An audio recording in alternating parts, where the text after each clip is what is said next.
Colour print out එකක් ගද්දි මූලිකම විදිහට කලර්ස් එකතු වෙන්නේ CMYK කියන කලර්ස් 4 එකතු වෙලා තමයි සාමාන්‍ය කලර් print out එකක් අපිට ගන්න පුළුවන් normal printer එකකින්. ඒක සාමාන්‍යයෙන් quality එක ටිකක් අඩුයි. හිතමු ෆොටෝ එකක් print කරනවා කියලා. ඒතර මේ ෆොටෝ එකේ තියෙන ඔක්කොම කලර්ස් ටික basic කලර්ස් 4කින් mix වෙලා තමයි හැදිලා තියෙන්නේ. එතකොට CMYK කියලා කියන්නේ cyan, magenta, yellow සහ black කියන කලර්ස් 4. ඒතර මේ 4 එකතු වෙලා තමයි CMYK කලර්ස් කියලා නම හැදිලා තියෙන්නේ. එතකොට මේ හතරෙන් ගන්න print එකක් සාමාන්‍ය quality එකක් තියෙනවා. මේ හතර තමයි සාමාන්‍ය print එක තියෙන්නේ. එතකොට ඔයාලට මෙන්න මේ basic colors වලින් එහාට ගිහිල්ලා ඊටත් වඩා high quality color print out එකක් ගන්න අවශ්‍ය නම් ඔයාලට පුළුවන් colors තව add කරපු system වලට යන්න. එතකොට තව තියෙනවා colors 6ක් වෙච්ච color system එකක් තියෙනවා තව.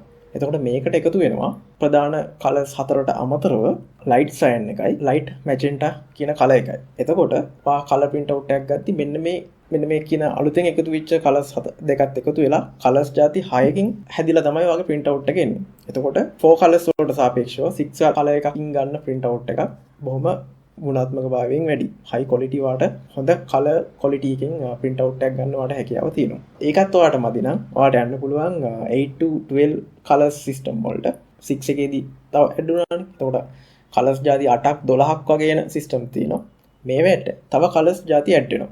උදාහරණයක් ගත්තොත් එහෙම grey color එක, photo black, orange, green, violet කියන මෙන්න මේ වගේ ಜಾති colors මේකට ඇඩ් වෙනවා. මෙහෙම ඇඩ් වුණාම මේ වගේ කලර් සිස්ටම් එකක් ගත්තාම ඔයාලට දැන් තේරෙනවා ඇති අර 4 කලර්ස් වලින් 6 කලර්ස් වල වගේ නෙමෙයි දැන් තවත් කලර්ස් 8ක් 12ක් එකතු වෙලා ගන්න print out එක මාරම quality high quality output එකක් ගන්න පුළුවන් කලර් print out එකේ. ඒතර මෙන්න මේ වගේ කලර් සිස්ටම්ස් ගැනත් ඔයා පොඩි idea එකක් අරන් තියාගන්න.